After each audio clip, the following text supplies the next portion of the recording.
সিরিয়ার পরিস্থিতি নিয়ে আলোচনার জন্য ইরান থেকে আমাদের সাথে যুক্ত হচ্ছেন রেডিও তেহরানের সিনিয়র সাংবাদিক গাজী আব্দুর রশিদ। আপনাকে স্বাগত জানাচ্ছি বিশ্বযোগে। এই যে ২৪টা বছর ধরে প্রেসিডেন্ট বাশার আল আসাদ ক্ষমতায় থাকলেন, এর আগেও বিদ্রোহীরা অনেকবার চেষ্টা করেছেন তাকে ক্ষমতাচ্যুত করার। এবার কি হলো? এবার কেন আর ক্ষমতা ধরে রাখতে পারলেন না আসাদ? এবং আন্তর্জাতিক গণমাধ্যমেও আমরা বিভিন্ন বিশ্লেষণে দেখছি যে বলা হচ্ছে কেউ ভাবতেই পারেনি যে সেনাবাহিনীর প্রতিরোধ এতটা ভঙ্গুর হবে। সমস্যাটা কোথায় ছিল, কি মনে হয় আপনার? ধন্যবাদ আপনাকে খুব চমৎকার একটি প্রশ্ন করার জন্য। মূল যে কথাটি সেটি হচ্ছে, আপনি ২৪ বছরের কথা বলছেন। আসলে বাশার আসাদ পরিবারের ৫৪ বছরের ৫ দশকেরও বেশি সময় শাসন, এবং এই শাসন নিয়ে নানা রকম কথা দাবি দেওয়া তো আছেই। সেখানকার জনগণের বক্তব্য এক রকমের।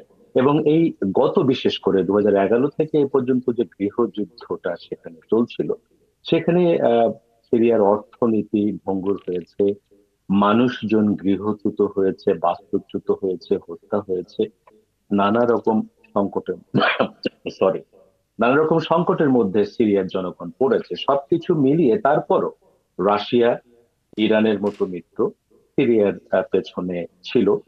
স্বাভাবিক, সবাই আমরা জানি। কেন, কি ঘটলো হঠাৎ করে? এই ১০-১২ দিনের মধ্যেই কিন্তু সব ওলট পালট হয়ে গেল। যদি আমরা রাজনীতির সমীকরণটা একটু দেখি, নানা রকম কৌশল সেখানে থাকে। আমরা গত শুক্রবারের কথা বলছি। ইরানের সর্বোচ্চ নেতার উপদেষ্টা আলী লারিজানি, তিনি বাশার আসাদের সাথে বৈঠক করেছিলেন।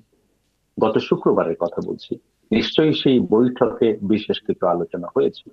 এরপরে শোনা গেছে যে ইরানের যে নিরাপত্তা বাহিনীর সদস্যরা, উপদেষ্টারা ছিলেন, বিশেষ করে সামরিক উপদেষ্টারা, তারা ফিরে এসেছেন, এমন কথাও এসেছে। সবকিছু মিলিয়ে বিষয়টা যে আর সিরিয়ার বাশার আসাদের পক্ষে ছিল না, সেটা কিন্তু বোঝা যাচ্ছিল গত ২-১ দিনের মধ্যে।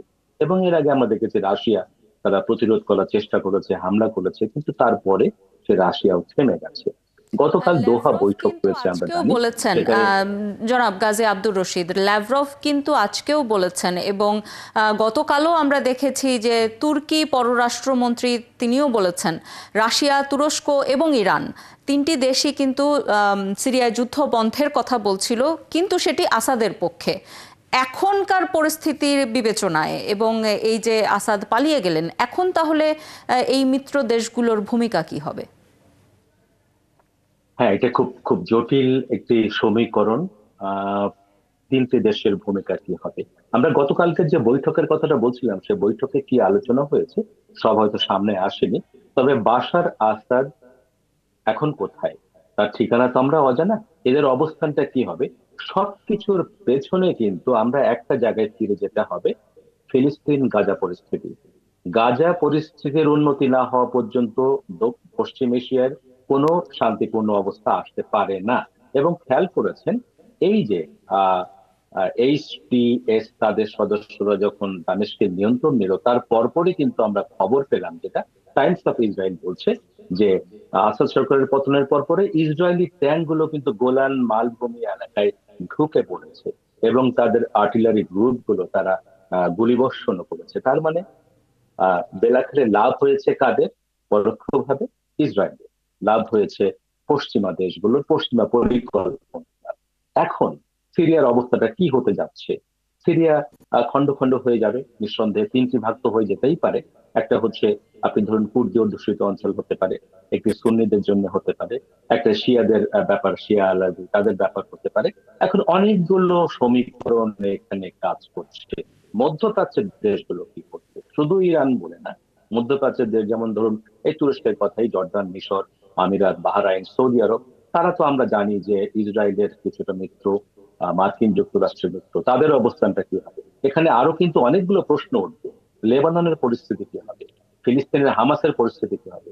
হিজবুল্লাহ কি হবে? সংকট কি আরো তীব্র হবে, নাকি নতুন করে প্রতিকূল অবস্থার সৃষ্টি হবে, নাকি পশ্চিমা যে রূপরেখা, তাদের যে পরিকল্পনা, সেটি বাস্তবায়ন হবে? সেটি আসলে কি? শান্তি কি, নাকি আরো অন্য কিছু? পশ্চিমাদের লক্ষ্যটা কি পশ্চিম এশিয়ায়? সেটা কিন্তু বড় কথা। তাদের ব্যবসা বাণিজ্য আছে, অস্ত্র ব্যবসা আছে, তাদের অন্য রাজনৈতিক পরিকল্পনা আছে।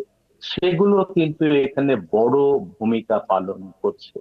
ফলে আমরা একটা জিনিস একটু খেয়াল করি, এখন কিন্তু গাজার পরিস্থিতি নিয়ে কোনো কথা বলা হচ্ছে না, এবং লেবাননের বিশেষ করে হিজবুল্লাহর সঙ্গে শান্তি চুক্তি হওয়ার পর ইসরায়েল কিন্তু নানা রকম কথা বলেছে। আমরা একটা ছোট্ট একটা কথা বলি, মার্টান নামে এক ব্যক্তি যিনি হোস্টেল হামাসের হাতে আছেন, তিনি গতকাল একটা ছোট্ট ভিডিও বার্তা দিচ্ছেন।